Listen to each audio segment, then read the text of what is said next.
투스타가 면회를 왔다가 군 전체가 흔들리기 시작했습니다. 평범한 면회일이었습니다. 하지만 그녀가 정문에 나타난 순간 부대 전체가 술렁이기 시작했죠. 도시락을 들고 온 여자. 자신을 한 병사의 엄마라고 했습니다. 하지만 그 이름을 들은 간부들은 숨을 쉬지 못했습니다. 진실은 철저히 숨겨졌고 병사는 감기라며 격리됐으며 모두가 입을 다물었습니다. 하지만 그녀는 투스타였습니다.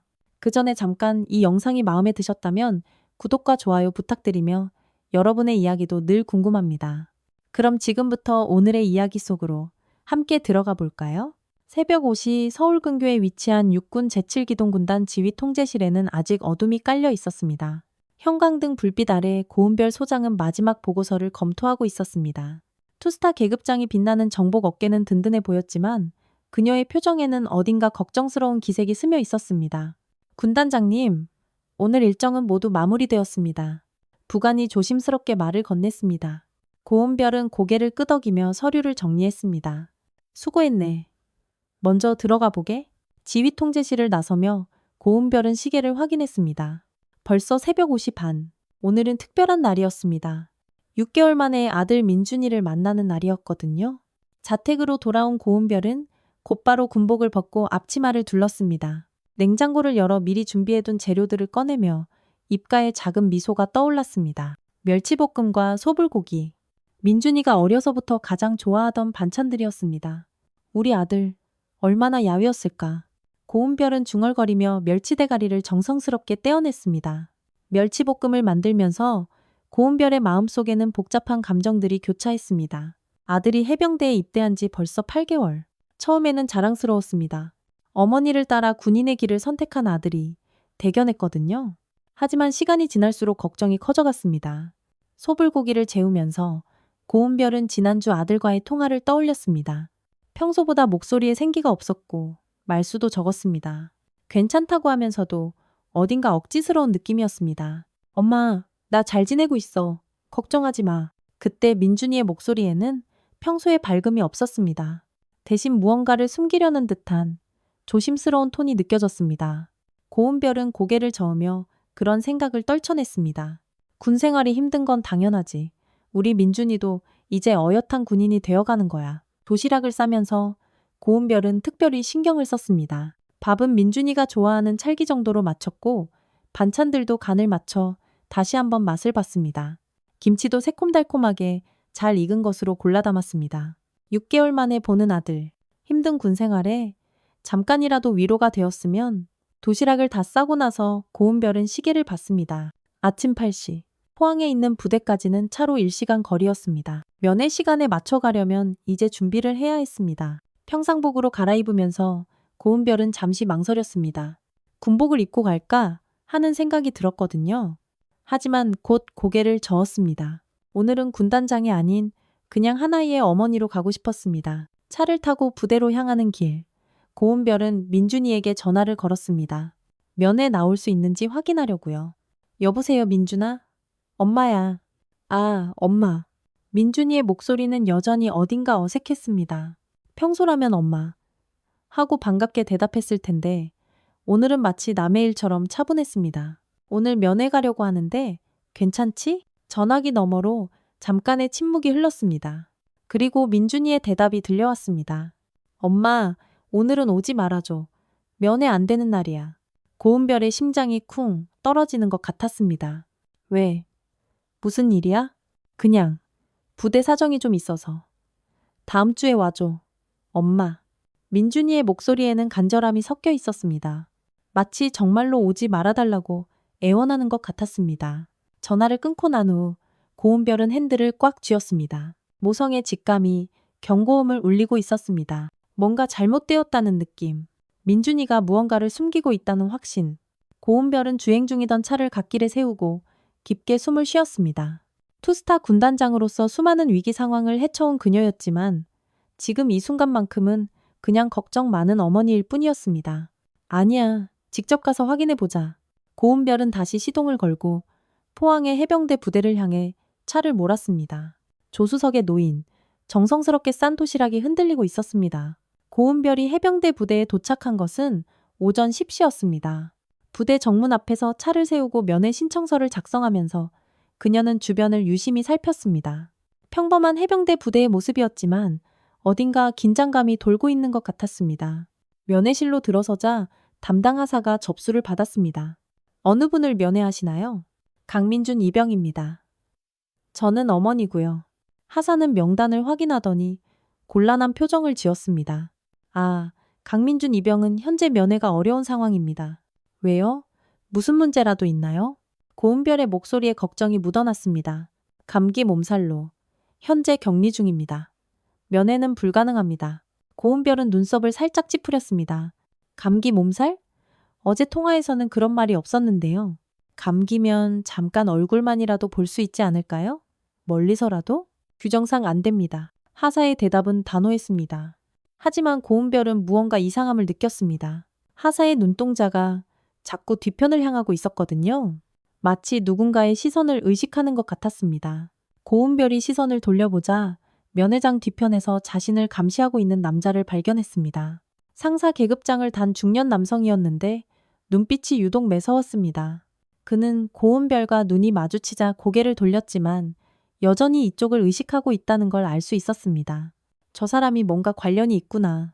고은별의 오랜 군 경험이 직감적으로 말해주고 있었습니다. 저 상사가 이 상황의 중심에 있다는 것을요. 그럼 언제쯤 면회가 가능한가요? 고은별이 다시 물었습니다. 일주일 정도는 격리해야 할 것 같습니다. 전염성이 있어서요. 하사의 대답은 너무나 준비된 것 같았습니다. 마치 미리 연습한 대사를 하는 것처럼요. 고은별은 더 이상 묻지 않고 조용히 고개를 끄덕였습니다. 알겠습니다. 그럼 이걸 전해주세요. 그녀는 정성스럽게 싼 도시락을 내밀었습니다. 죄송하지만 격리 중이라 음식물 반입도 안 됩니다. 이번에도 단호한 거절이었습니다. 고은별은 도시락을 다시 가방에 넣으며 마음속으로 중얼거렸습니다. 뭔가 숨기고 있어. 면회실을 나서면서 고은별은 뒤를 돌아봤습니다. 그 상사는 여전히 자신을 지켜보고 있었습니다. 두 사람의 시선이 다시 마주쳤고 이번에는 상사가 먼저 시선을 피했습니다. 부대를 나선 고은별은 근처 식당으로 향했습니다. 배가 고픈 것도 있었지만 부대를 계속 관찰하고 싶었거든요. 정문이 훤히 보이는 자리에 앉아 김치찌개를 주문했습니다. 식사를 하면서 고은별은 부대 정문을 유심히 지켜봤습니다. 오가는 사람들, 차량들을 모두 관찰했습니다. 군인으로서의 습관이었죠. 점심시간이 되자 부대에서 몇 명의 간부들이 나왔습니다. 그 중에는 아까 면회실에서 본 그 상사도 있었습니다. 그들은 고은별이 앉은 식당 바로 옆 식당으로 들어갔습니다. 고은별은 귀를 기울였습니다. 얇은 벽 너머로 그들의 대화가 들려오기 시작했습니다. 강민준 그놈. 눈빛이 틱틱거리더니 결국 거기까지 닿았더군. 고은별의 손에 들린 숟가락이 멈췄습니다. 민준이 이야기를 하고 있었습니다.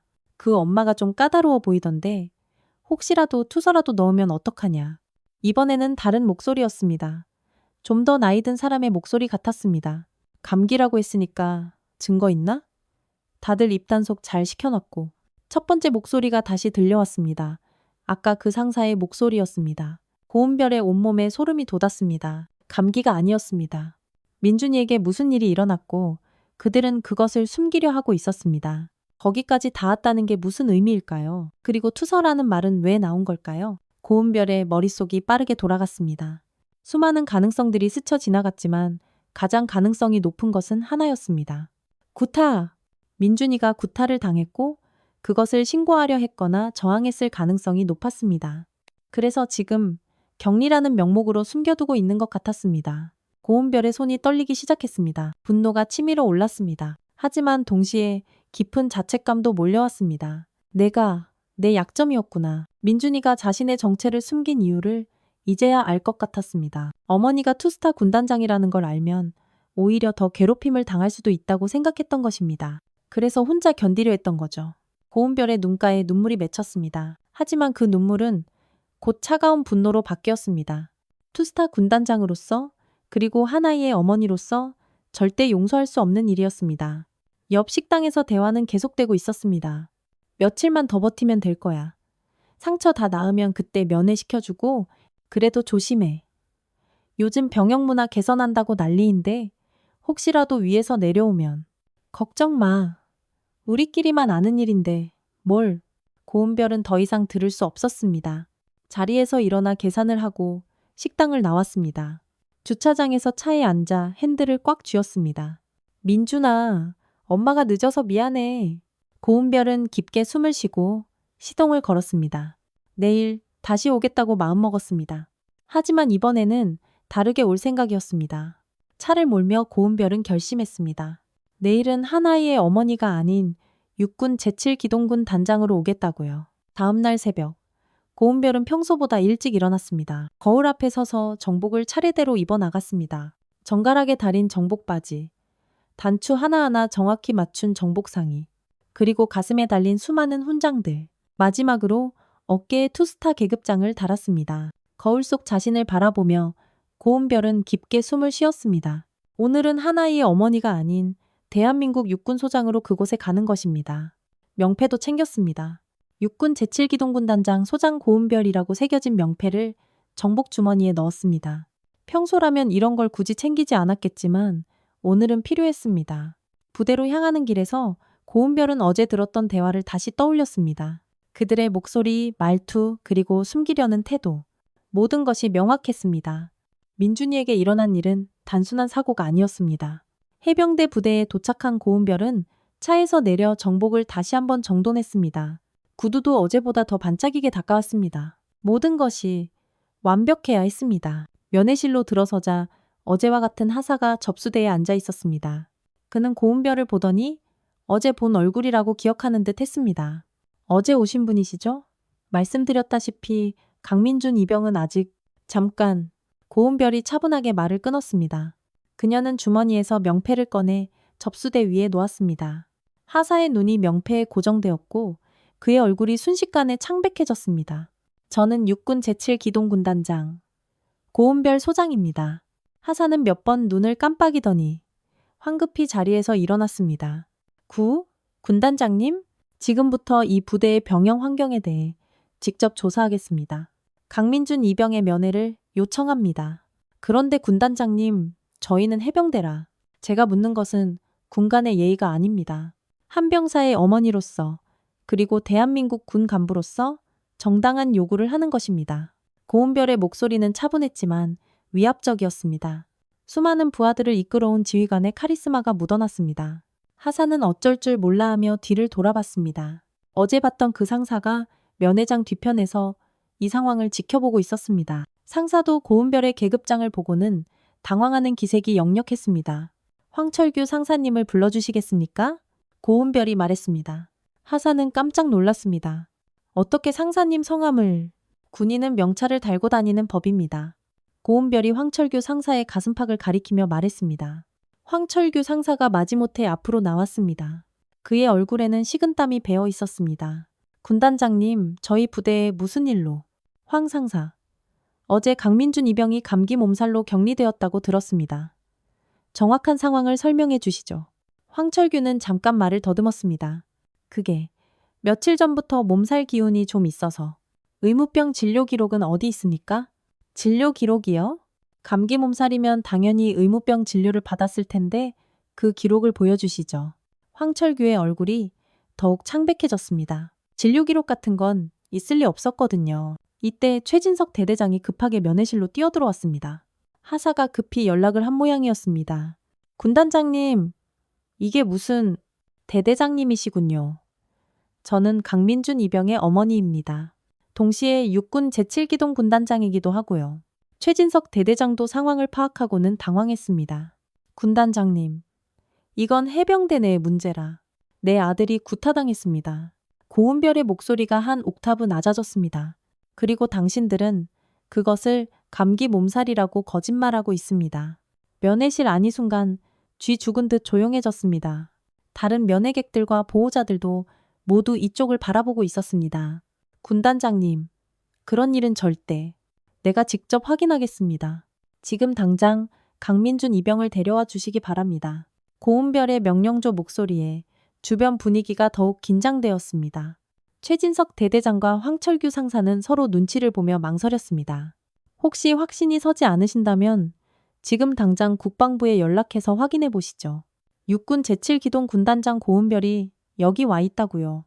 최진석 대대장은 더 이상 버틸 수 없다는 걸 알았습니다. 알겠습니다. 잠시만 기다려 주십시오. 5분 드리겠습니다. 고은별은 의자에 앉아 시계를 확인했습니다. 주변 사람들은 모두 숨을 죽이고 상황을 지켜보고 있었습니다. 투스타 계급장을 단 여군 장성이 자신의 아들 때문에 직접 나타난 상황이었으니까요. 3분 후 면회실 문이 열렸습니다. 그리고 고은별이 그토록 보고 싶어 했던 민준이가 나타났습니다. 하지만 민준이의 모습을 본 순간 고은별은 말문이 막혔습니다. 왼쪽 뺨에는 선명한 멍자국이 있었고 입술 한쪽이 터져서 아직 아물지 않은 상태였습니다. 걸음걸이도 어딘가 부자연스러웠습니다. 엄마! 민준이가 작은 목소리로 말했습니다. 고은별의 눈에서 눈물이 주르륵 흘러내렸습니다. 투스타 군단장이었지만 이 순간만큼은 그냥 상처받은 아들을 본 어머니일 뿐이었습니다. 민준아, 고은별의 목소리가 떨렸습니다. 면회실 안에 모든 사람들이 이 모자의 재회를 지켜보고 있었습니다. 그리고 모두가 알 수 있었습니다. 무슨 일이 벌어졌는지를요. 엄마, 나 괜찮아. 그냥 훈련 중에 민준이가 억지로 미소를 지으며 말했습니다. 하지만 그의 목소리는 떨리고 있었고 눈동자는 불안하게 흔들리고 있었습니다. 고은별은 천천히 일어나 민준이에게 다가갔습니다. 가까이서 본 아들의 얼굴은 더욱 참담했습니다. 왼쪽 관자놀이 부근에도 희미한 멍자국이 있었고 목 뒤쪽에는 손가락 자국 같은 것도 보였습니다. 민준아, 엄마 눈을 봐. 고은별이 부드럽게 말했습니다. 훈련 중에 그렇게 맞았다고 말할 수 있어? 민준이는 고개를 돌리며 대답을 피했습니다. 그러나 그의 시선이 면회실 뒤편으로 향하는 것을 고은별은 놓치지 않았습니다. 황철규 상사가 서 있는 곳이었습니다. 그 순간 고은별은 모든 것을 이해했습니다. 민준이는 지금도 두려워하고 있었습니다. 진실을 말하는 것 자체를요. 민준아, 이제 괜찮아. 엄마가 여기 있으니까. 고은별이 민준이의 손을 잡으며 속삭였습니다. 하지만 민준이는 여전히 입을 꾹 다물고 있었습니다. 대신 그의 눈동자가 황철규 상사를 향해 떨리고 있는 것이 모든 걸 말해주고 있었습니다. 고은별은 돌아서서 황철규 상사를 정면으로 바라봤습니다. 황 상사, 설명해 주시죠. 어떤 훈련에서 병사가 이런 상처를 입게 됩니까? 그게 격투훈련 중에 실수로 황철규가 더듬거리며 대답했습니다. 격투훈련? 고은별의 목소리에 차가운 기운이 돌았습니다. 언제, 어디서, 누구와 했는지 구체적으로 말씀해 주시죠. 황철규는 말문이 막혔습니다. 급조한 거짓말이라 구체적인 디테일이 없었거든요. 이때 면회실 뒤편에서 한 병사가 조용히 다가왔습니다. 민준이와 같은 기수인 듯 보이는 젊은 병사였습니다. 군단장님, 그 병사가 떨리는 목소리로 말했습니다. 저 말씀드릴 게 있습니다. 최진석 대대장이 화들짝 놀라며 그 병사를 제지하려 했습니다. 박서준, 너 뭐 하는 거야? 하지만 고은별이 손을 들어 대대장을 막았습니다. 말해보세요, 병사.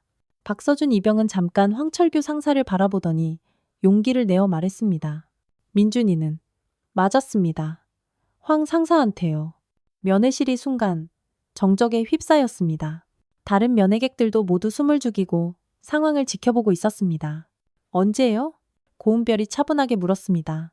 사흘 전 저녁이었습니다. 민준이가 부당한 일에 항의했는데 박서준 당장 입 닥쳐. 황철규 상사가 소리쳤습니다. 하지만 박서준은 멈추지 않았습니다. 황 상사가 후임들한테 개인적인 심부름을 시키는 걸 민준이가 말렸거든요. 그랬더니 황 상사가 화를 내면서 그만해. 황철규가 박서준에게 다가가려 했지만 고은별이 앞을 막아섰습니다. 계속 말하세요. 고은별의 목소리는 단호했습니다. 박서준은 눈물을 흘리며 계속했습니다. 민준이를 별도로 불러서 주먹으로 때렸습니다. 10대 넘게요. 그리고 다른 애들한테는 입 다물라고 협박했어요. 고은별은 민준이를 바라봤습니다. 민준이는 고개를 숙이고 있었지만 더 이상 부인하지 않았습니다. 민준아, 이제 말해줄 수 있겠니? 민준이가 천천히 고개를 들었습니다. 그의 눈에도 눈물이 맺혀 있었습니다. 엄마, 미안해요. 엄마가 투스타 군단장이라는 걸 절대 말할 수 없었어요. 왜? 말하면 더 괴롭힘 당할 것 같았어요. 군단장 아들이 뭘 잘났다고 나대냐고 하면서 더 심하게 당할 것 같았거든요. 고은별의 가슴이 먹먹해졌습니다. 아들이 자신을 보호하려고 혼자 견뎌왔다는 사실이 더욱 가슴 아팠습니다. 그래서 혼자 참았구나. 네, 죄송해요, 엄마. 고은별은 민준이를 꼭 안아주고 싶었지만 지금은 그보다 더 중요한 일이 있었습니다. 이런 일이 다시는 일어나지 않도록 하는 것이요. 그녀는 황철규 상사를 바라봤습니다. 황 상사, 이제 진실을 말씀해 주시죠. 황철규는 이미 변명할 여지가 없다는 걸 알고 있었습니다. 박서준의 증언과 민준이의 상처가 모든 걸 증명하고 있었으니까요. 군단장님, 저는 지금부터 이 부대의 모든 간부를 소집하겠습니다. 고은별이 최진석 대대장을 향해 말했습니다. 그리고 이런 일이 또 있었는지 전수조사하겠습니다. 최진석 대대장의 얼굴이 하얗게 질렸습니다. 군단장님, 이건 해병대 지휘계통이 문제가 아닙니다. 대한민국 군인으로서의 기본이 문제입니다. 고은별의 목소리에는 더 이상 개인적인 감정이 없었습니다. 오직 군 간부로서의 냉철함만 남아 있었습니다. 30분 안에 모든 간부를 회의실에 집합시켜 주시기 바랍니다. 그리고 최근 3개월간 징계받은 병사들의 명단도 준비해 주세요. 면회실 안에 다른 부모들도 이 상황을 지켜보며 웅성거리기 시작했습니다. 누군가는 휴대폰으로 이 상황을 촬영하기도 했습니다. 고은별은 민준이의 어깨에 손을 올리며 말했습니다. 이제 괜찮아, 민준아. 엄마가 모든 걸 바로잡을 테니까. 그리고 황철규 상사를 마지막으로 바라보며 차가운 목소리로 말했습니다. 황 상사, 당신은 지금부터 군검찰에 신고될 예정입니다. 그 전까지 어떤 병사에게도 접근하지 마십시오. 30분 후 해병대 제1사단 회의실에는 모든 간부들이 긴장한 채로 앉아 있었습니다. 중대장, 소대장 각 보직 간부들까지 총 15명이 모였습니다. 회의실 앞쪽에는 고은별 소장이 서 있었고 그녀의 투스타 계급장이 형광등 불빛에 번뜩이고 있었습니다. 먼저 자기소개를 하겠습니다. 고은별이 차분하게 말을 시작했습니다. 저는 육군 제7기동 군단장 고은별 소장입니다. 동시에 강민준 이병의 어머니이기도 합니다. 간부들 사이로 작은 술렁임이 일었습니다. 몇몇은 이미 소문을 들었겠지만 처음 듣는 사람들은 충격을 받은 기색이었습니다. 오늘 이 자리에 온 이유는 단순합니다. 제 아들이 부당한 폭력을 당했고 그것이 은폐되고 있다는 사실을 확인했기 때문입니다. 최진석 대대장이 조심스럽게 입을 열었습니다. 군단장님, 혹시 오해가 있으신 것은 아닌지. 오해? 고은별의 눈빛이 날카로워졌습니다. 그럼 제가 직접 본 제 아들의 상처들도 오해입니까? 회의실이 조용해졌습니다. 고은별은 테이블 위에 준비해온 사진들을 펼쳤습니다. 민준이의 상처 부위를 촬영한 사진들이었습니다. 왼쪽 뺨에 멍, 터진 입술, 목 뒤에 손가락 자국. 이것들이 훈련 중 생긴 상처라고 보십니까? 간부들은 아무도 대답하지 못했습니다. 사진 속 상처들은 명백히 구타의 흔적이었습니다. 이때 이도윤 대위가 조심스럽게 손을 들었습니다. 군단장님, 말씀드릴 게 있습니다. 말해보십시오. 이도윤은 잠깐 주변을 둘러보더니 용기를 내어 말했습니다. 죄송합니다. 몇 주 전부터 병사들 사이에서 구타가 반복되고 있다는 것을 알고 있었습니다. 최진석 대대장의 얼굴이 창백해졌습니다. 이 대위, 지금 뭐 하는 거야? 하지만 이도윤은 계속했습니다. 황철규 상사와 일부 간부들이 직접 병사들을 때리는 것을 목격했습니다. 그리고 대대장님께 보고했습니다. 고은별의 시선이 최진석에게 향했습니다. 그 보고를 받고 어떤 조치를 취했습니까? 최진석은 한참 동안 입을 다물고 있다가 마지못해 대답했습니다. 내부적으로 해결하려고 외부에 알리지 말라고 했습니다. 외부에 알리지 말라고요? 고은별의 목소리가 한 옥타브 높아졌습니다. 병사가 구타당하는 것을 외부에 알리지 말라고 지시한 겁니까? 그게 부대 이미지를 생각해서. 부대 이미지? 고은별이 책상을 손바닥으로 내리쳤습니다. 병사들의 안전보다 부대 이미지가 더 중요하다는 말입니까? 회의실 안이 완전히 조용해졌습니다. 고은별의 분노가 절정에 달한 것을 모두가 느낄 수 있었습니다. 이 대위, 다른 피해 병사들이 더 있습니까? 네, 있습니다. 최근 3개월간 최소 5명 이상이 비슷한 일을 당했습니다. 고은별은 고개를 끄덕이며 최진석을 바라봤습니다. 대대장님, 피해 병사들의 명단을 지금 당장 작성해 주시기 바랍니다. 그리고 그 부모님들께 연락을 드려야겠습니다.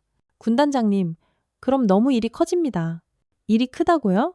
고은별이 차갑게 웃었습니다. 이미 충분히 큰일입니다. 대한민국 군대에서 병사들이 구타당하고 있는데 이보다 더 큰 일이 어디 있습니까? 이때 회의실 문이 열리며 몇 명의 병사들이 들어왔습니다. 앞서 면회실에서 증언했던 박서준과 함께 다른 병사들도 있었습니다. 군단장님, 저희도 말씀드리고 싶습니다. 박서준이 떨리는 목소리로 말했습니다. 고은별은 고개를 끄덕였습니다. 말해보세요. 박서준 옆에 있던 한 병사가 울먹이며 말을 시작했습니다. 저희는 황 상사가 무서워서 아무 말도 못했어요. 말 안 들으면 민준이처럼 된다고 협박받았거든요. 다른 병사가 이어서 말했습니다. 민준이가 맞고 나서부터 황 상사가 다른 애들한테도 입 벌리면 민준이보다 더 심하게 해준다고 했어요. 고은별의 주먹이 자연스럽게 쥐어졌습니다. 민준이가 다른 병사들을 위협하는 도구로 이용되고 있었다는 사실이 더욱 분노를 자아냈습니다.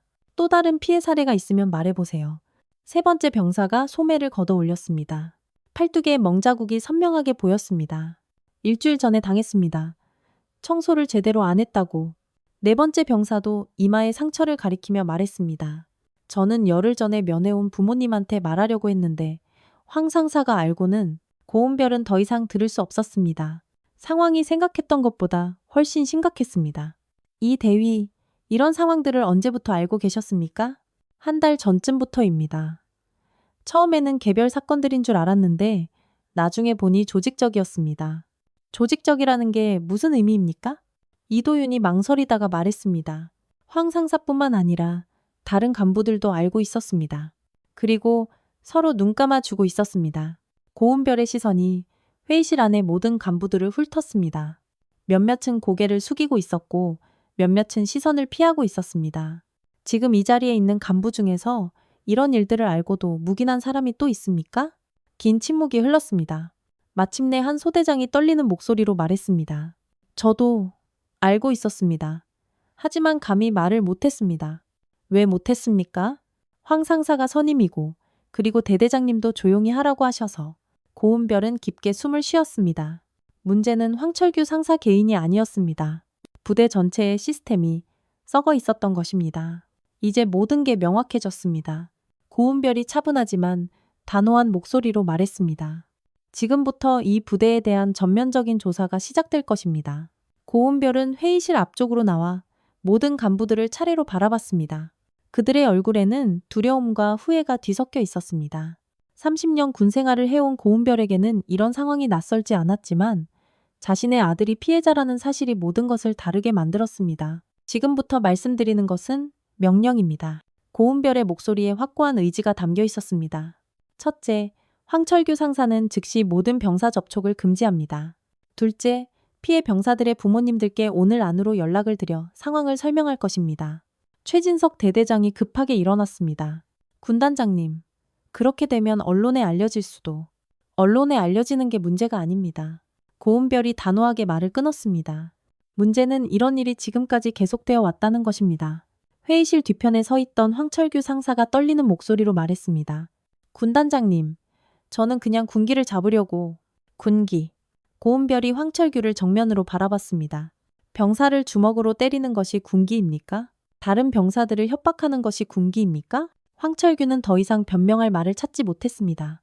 그는 무릎을 꿇고 바닥에 주저앉더니 눈물을 흘리기 시작했습니다. 죄송합니다. 정말 죄송합니다.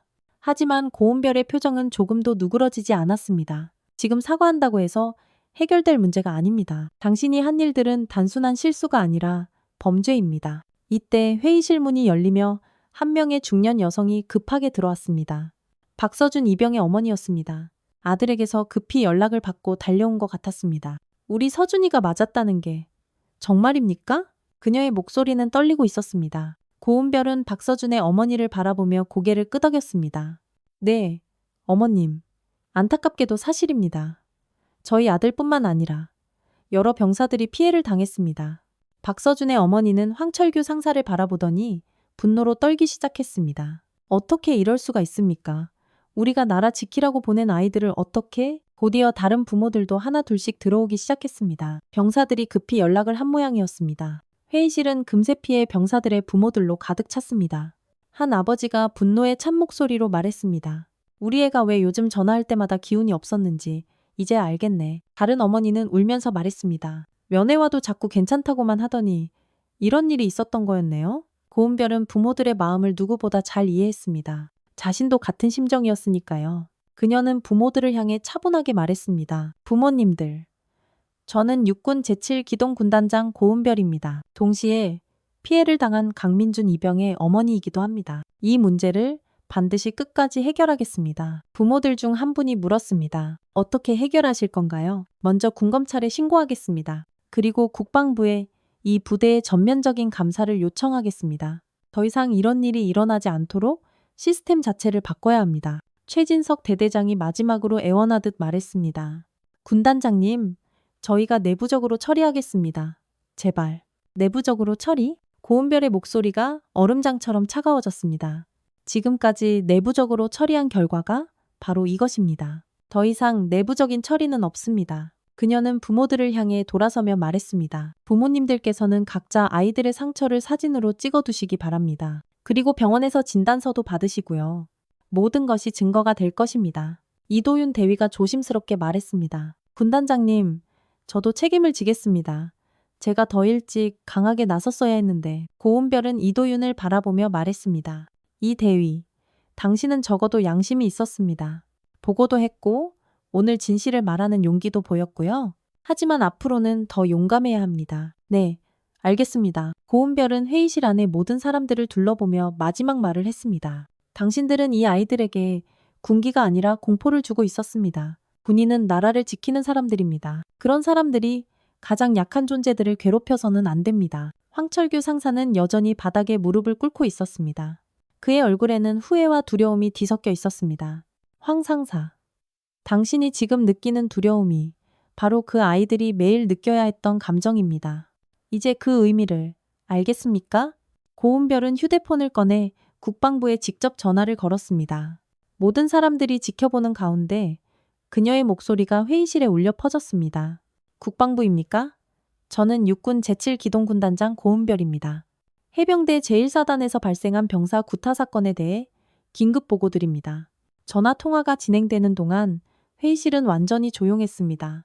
모든 사람들이 이것이 진짜 끝의 시작이라는 것을 알고 있었습니다. 네, 지금 당장 조사팀 파견을 요청합니다. 그리고 군검찰에도 즉시 통보해 주시기 바랍니다. 전화를 끄는 고은별은 마지막으로 부모들을 바라보며 말했습니다. 이제 시작입니다. 우리 아이들이 안전하게 군 복무를 할 수 있도록 끝까지 싸우겠습니다. 회의실 안에 부모들이 박수를 치기 시작했습니다. 그리고 누군가는 눈물을 흘렸습니다. 드디어 변화가 시작되고 있었습니다. 3일 후 해병대 제1사단에는 국방부 조사팀과 군검찰 수사관들이 파견되었습니다. 고은별의 신고 이후 상황이 급속도로 전개되고 있었습니다. 부대 곳곳에서는 병사들과의 개별 면담이 진행되고 있었고 간부들은 하나씩 조사실로 불려나가고 있었습니다. 고은별은 조사팀장인 육군 준장과 함께 부대 내 상황을 점검하고 있었습니다. 조사가 시작된 지 사흘 만에 추가 피해 사례들이 속속 드러나고 있었습니다. 군단장님, 현재까지 확인된 피해 병사가 총 12명입니다. 조사팀장이 보고했습니다. 그리고 가해자도 황철규 상사 외에 3명이 더 있습니다. 고은별의 표정이 더욱 굳어졌습니다. 생각했던 것보다 훨씬 심각하군요. 네. 그리고 대대장 최진석도 이런 상황을 알고도 묵인한 것이 확실합니다. 수사 결과에 따라 처벌이 불가피할 것 같습니다. 이때 조사실에서 최진석 대대장이 나왔습니다.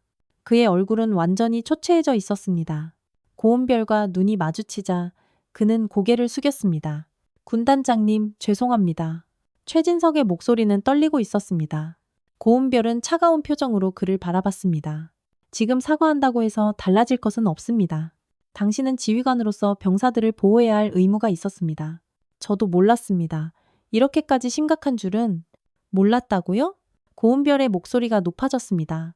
이도윤 대위가 분명히 보고했다고 했는데 그것도 몰랐다는 겁니까? 최진석은 더 이상 변명할 말을 찾지 못했습니다. 그는 그저 고개만 숙이고 있을 뿐이었습니다. 한편 다른 조사실에서는 황철규 상사에 대한 조사가 진행되고 있었습니다. 처음에는 끝까지 부인하려 했던 그도 결국 피해 병사들의 증언과 물증 앞에서 모든 것을 인정할 수밖에 없었습니다.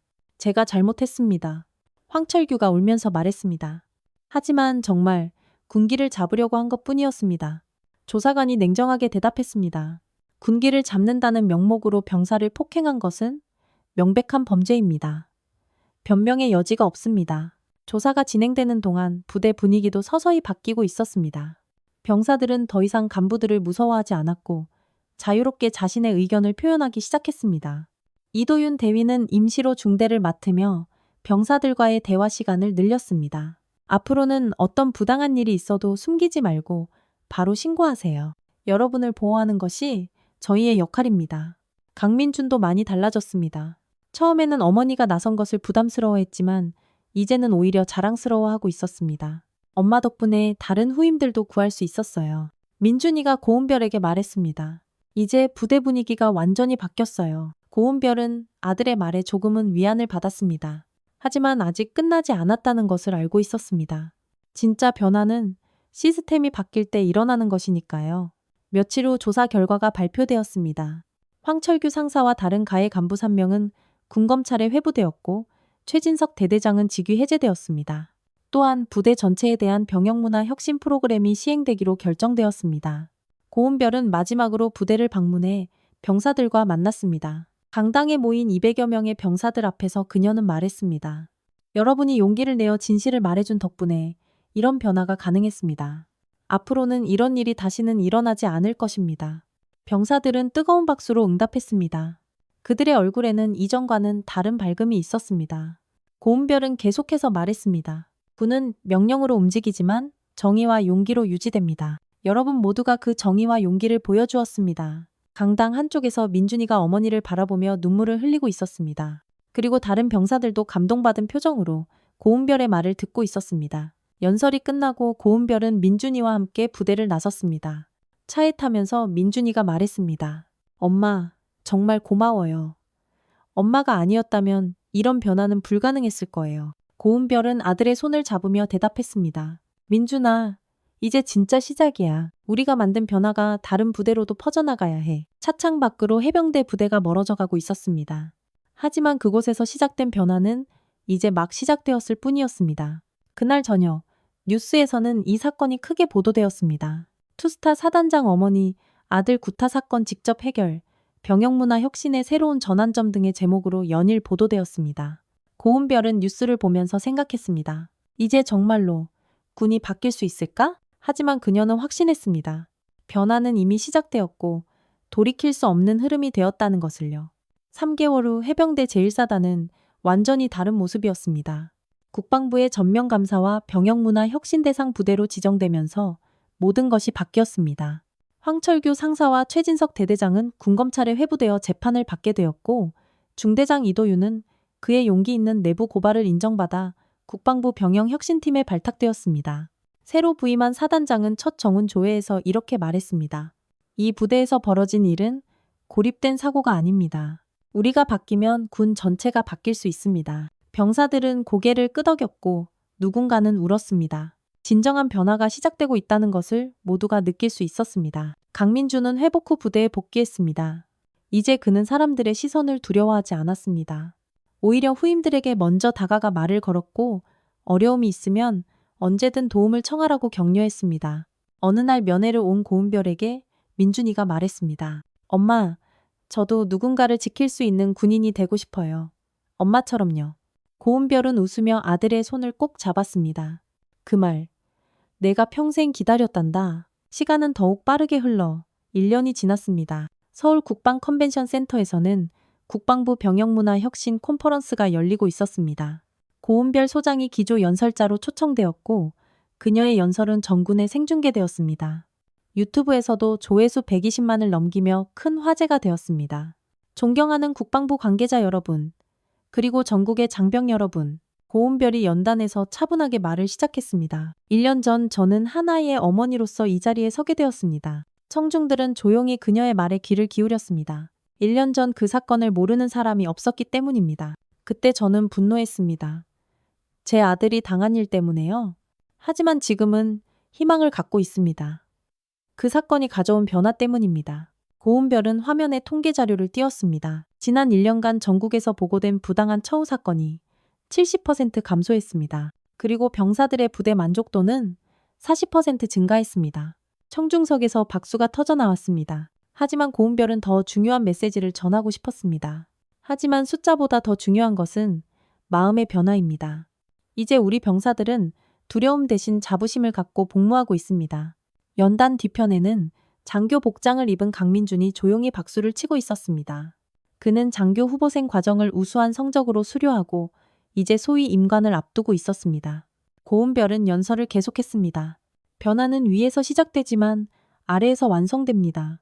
모든 간부들이 병사들의 목소리에 귀를 기울일 때 진정한 강군이 만들어집니다. 그녀의 목소리에는 확신이 담겨 있었습니다. 지난 1년간의 변화를 직접 목격했기 때문이었습니다. 군대는 계급으로 구분되지만 인간으로서는 모두 평등합니다. 부모가 자식을 사랑하는 마음으로 후임을 대하고 자식이 부모를 존경하는 마음으로 선임을 대할 때 우리 군은 진정으로 강해집니다. 청중석에서는 뜨거운 박수가 이어졌습니다. 많은 사람들이 감동받은 표정으로 고은별을 바라보고 있었습니다. 고은별은 마지막 메시지를 전했습니다. 군은 명령으로 움직이지만 정의와 용기로 유지됩니다. 그리고 어머니의 사랑은 어떤 계급보다도 강한 힘입니다. 연설이 끝나자 청중들은 일어서서 박수를 보냈습니다. 민준이도 눈물을 흘리며 어머니를 바라보고 있었습니다. 행사가 끝난 뒤 어머니와 아들은 컨벤션 센터 앞 벤치에 나란히 앉았습니다. 고은별의 손에는 오래된 흑백 사진 한 장이 들려 있었습니다. 군복을 입고 훈련받던 자신의 첫 훈련소 시절 사진이었습니다. 엄마는 왜 군인이 됐어? 민준이가 물었습니다. 고은별은 조용히 웃으며 대답했습니다. 누군가를 지키기 위해서였지. 그리고 너를 지킨 그 순간 난 군인으로서도 엄마로서도 가장 강해졌단다. 민준이는 어머니의 어깨에 기대며 말했습니다. 엄마, 저도 이제 알 것 같아요. 진짜 강한 군인이 뭔지. 그게 뭔데? 자신보다 약한 사람을 지키는 사람이요. 엄마처럼. 고은별은 아들을 꼭 안아주었습니다. 그리고 마음속으로 다짐했습니다. 이 변화가 일시적이 아니라 영구적이 되도록 계속해서 노력하겠다고. 해가 저물어가는 하늘 아래 모자는 오랫동안 그렇게 앉아 있었습니다. 1년 전의 아픔이 이제는 희망으로 바뀌어 있었습니다. 그리고 그 희망은 정군으로 나아가 사회 전체로 퍼져나가고 있었습니다. 며칠 후 민준이는 정식으로 소위로 임관했습니다. 임관식에서 그는 새로운 후임들을 맞으며 다짐했습니다. 자신이 겪었던 일이 다시는 일어나지 않도록 진정으로 병사들을 보호하는 간부가 되겠다고. 고은별은 아들의 임관식을 지켜보며 생각했습니다. 이제 정말로 끝났구나. 아니, 이제 정말로 시작이구나. 변화는 한 어머니의 용기에서 시작되었지만 이제는 모든 사람의 노력으로 이어지고 있었습니다. 그리고 그 변화는 앞으로도 계속될 것이었습니다. 오늘 준비한 영상은 여기까지입니다. 이야기가 마음에 드셨다면 좋아요와 구독 부탁드립니다. 그리고 여러분의 이야기도 꼭 댓글로 들려주시면 함께 더 깊고 따뜻한 대화를 나눌 수 있을 것 같습니다. 더 재밌는 영상으로 찾아뵙겠습니다. 감사합니다.